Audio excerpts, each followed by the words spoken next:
Murakoze kongera kutujoyininga kuri channel yacu ya Dollar Skill Academy. Uyu munsi tubafitiye video nshyashya noneho ivuga itegeko rya gatanu rya Bible ya Excel. Ushize twaberetse amategeko ane, uze kureba video ibanza hano hasi kuri link ihari uraza kumenya uko amategeko ane ameze. Uyu munsi tugiye kwiga itegeko rya gatanu.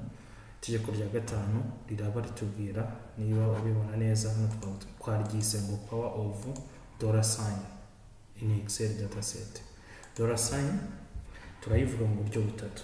Hari icyo twita relative cell referencing, absolute cell referencing na mixed cell referencing.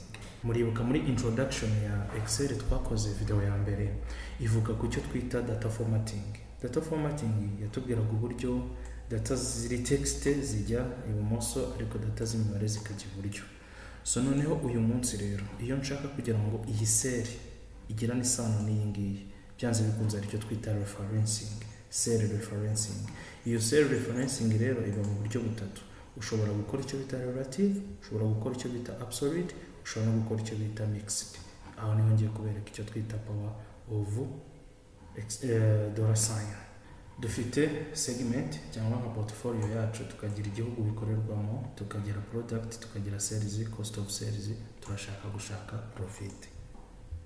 Niba mubyibuka neza itegeko rya kabiri rya gatatu twavuze ko tugomba kumenya itandukaniro rya formule na function. Ariko ibyo wenda twabivuze mu minota mike, ariko tuzakenera gukora video nini isobanura ibyo bintu. Uyu munsi rero reka tubyoroshye nacyo dukoresha ibiki mu byo twize icyo gihe. Uyu munsi kugira ngo tubone gross profit cyangwa se profit, turafata gross sales. This is obviously known. No gufata gross profit ugakuramo cost of sales cyangwa cost of goods sold, tukabona igisubizo hano. Itegeko rya mbere twize nuko tuvuga ku kintu bita crisel. Crisel tuyigamo ibice bine, hari muri kubona, hari akangaka, hari nakangaka, hari nakandi turi buze kubona ga pointing adire ngaka. Izo zose twazisobanuye. Uyu munsi rero kano niko tugiye gukoresha. Kano rero tugakoresha iki? Tugakoresha iyo dushaka kugira ngo data ziri ahangaha zikwire hano hose. Niko twavuze. Nibyo rero tugiye kuzana wenda kugira ngo formatting nayo ize. Reka wenda dukoreshe format paint. So data zacu twazibonye. Tuzibonye dukoresheje iki rero? Twebwe icyo dukoze hano, urabona kugira ngo tubone igisubizo tuvuze ko ari F8 ukuyemo G8. None se ko na dragging down formula yanjye nyimanura hari ikibazo cyabayeho ku zindi formula zo hasi? Iyo bita cell referencing nuko niba mubyibuka hano hantu ntabwo nagiye nandikamo formula hose. Ahubwo ngiye nanditse formula hano hamwe, ahubwo nshaka ko ikwira hose. Iyo rero ni bita cell referencing. Icyo wakoze muri cell imwe ugashaka kugikwiza ahantu hose. Ariko iyi ni H8 ubwo nuko iri bukore kuri F8 na G8. None reka tujye nko kuri iyi F16 nayo nuko iri gukora kuri F16 na G16. Urakubona be related. Ntabwo ari ukuvuga ngo igisubizo cyagiyemo hano ariko kirinkinga cell zitahuye. Icyo rero kigufasha iki? Kigufasha ko mbere yo kujya guhuza data wibuka ngo ese zino ziri relative. Ikindi rero gishoboka, nubwo twakoze referencing gutyo, ariko ushobora kwibeshya ukaba dragging data gutya ugasanga ntukiri kuri referencing gross profit na cost of goods sold. Kandi twebwe turashaka ko igisubizo cyonyine kiriboneka cya profit ari uko dufata ibi tugashyira hehe. Ni ryari rero dukenera dollar sign? Ni igihe ukenera kubwira Excel particularly ukayibwira ati formula ngiye gushyiramo irafata iyi kolone ifate n'iyingiyi nkuva ahangaha. Aha rero ni igihe tugiye gufixinga. Gufixinga ni ukuvuga iki? Ni ukuyibwira ngo uko na dragging cost, uko nakurura, uko na calculating cost ube wakuruye gross sales na cost of sales. Icyo gihe rero nicyo hazamo fixing. Fixing rero itandukanye na relative. Urabona ko kuri relative it's free you can move ariko birapfuye. Absolute rero iza iyo udashaka ko ikintu gipfa. Ese dollar sign tuyishyiraho gushobora kwishyiraho bisanzwe ugakanda shift ugakanda kuri kane uri kubona ko igiye inyuma, uvuga ngo wowe icyo gihe ushyira cursor ahantu ushaka kwijya. Uvuga ngo niba mubyibuka turimo kwiga structure ya Excel, twavugaga ko colonne ziba zigizwe na letters noneho row zikagerwa n'imibare. Aha rero turashaka kugira ngo dufunge colonne, ino colonne ya F, nitudraginga tujya haca tumanura tugume kuri colonne ya F. Niyo nakubwira ngo uragenda ukanda hano ushaka ko kwise, ushaka ko dollar sign yawe ijya, ukande kuri shift ukomeze ukande no kuri kane. Ubwo rero bisobanuye ko mfunze colonne. Ninshaka gufunga row ari igizwe n'imibare, ndimuka nze hano ngashyiremo hano hagati mbe mfunze colonne. Icyo gihe rero ubwo n'uburyo bwa mbere.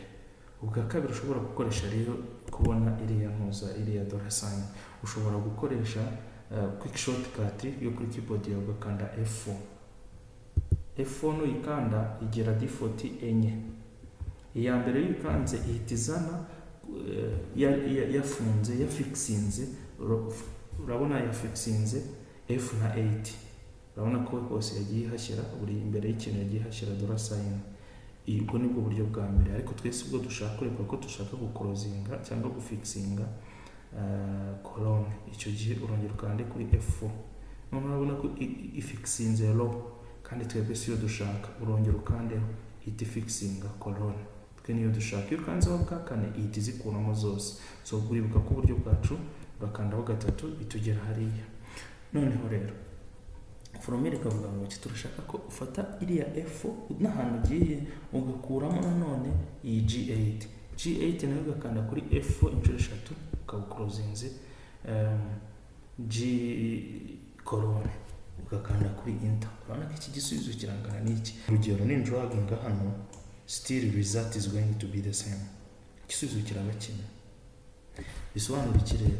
Bisobanura ko niba ukoze ibi ni relative, ariko niba ukoze ibi igisubizo ni kimwe, ariko urabona ko bitandukanye. Uwakoze ibi bintu wahita umenya ubumenyi umuntu afite kuri Excel. So niyo draginga still igisubizo twabonye hano byose biraba bingana n'ibyo twabonye hariya, ariko urabona ko ubumenyi bw'aba bantu babiri bakoze ibi bintu bitandukanye. Icyo rero ukakimenya yuko iyo turi gukoresha ama calculation tugira icyo bita relative na absolute. Relative ni igihe ibintu biri soft, ariko umuntu ashobora kuza akaguhindurira data utazi n'ahantu akanze. Ariko ibi byibura wamweretse ko sinshaka ko data zanjye zihinduka kuko ndimo kwibanda kuri izi colonne. Reka rero tujye iyi yari relative, none iyi ngiyi ibaye absolute. Reka rero turebe mixing. Noneho boss arambwira ati wenda mbwira iyi profit twabonye ni kangahe ku ijana ya sales yayo, cyangwa se ni kangahe ku ijana ya total profit. Iyi ligne bita iyi Montana project bita Montana yo muri Canada yo kuri no portfolio ni kangahe ku ijana ya total profit. Sinzi niba muri kubyumva. Urabizi ko total nako gushaka profit ushobora gukanda alt na equal. Excel niwe nanitugera kwiga amashortcut icyo nzakibereka, ariko urabizi ko Excel itibimenya kari tutaragiye gushaka n'inkanda kuri enter tutareraba yaje. Noneho rero icyo ngiye gukora, murabyibuka ko baratubwiye ngo dushake profit ya buri product, ariko tuyishakiye kuri gross profit. Ningira gutya ndayibona, ariko nimanura ukerekana mfate na formatting ya percentage, nimanura boom irahita bipfa. Kubera iki? Kubera ko ngomba kuvanga relative na absolute. Ndabivanga gute rero? Nuko ngomba guclosing cyangwa reka nkwereke hano byakunze, ariko aha urabona ko byafashe ubusa kandi bafashe neza ya kabiri. Excel rero niwe yitegeka. Urayibwira uti urabyibuka ko twavuze ko ushaka guclosinga seri ukayigumamo, ukoresha ukanda kuri F4 inshuro imwe. Noneho ninyikanda boom, urabona ko bise bikunda. Icyo gihe rero icyo dushatse gusobanura hano nuko referencing irakora. forensic irakora ariko bikunda neza iyo uzi imikoreshereze yayo, aricyo twita relative, absolute cyangwa ukayimixinga. So noneho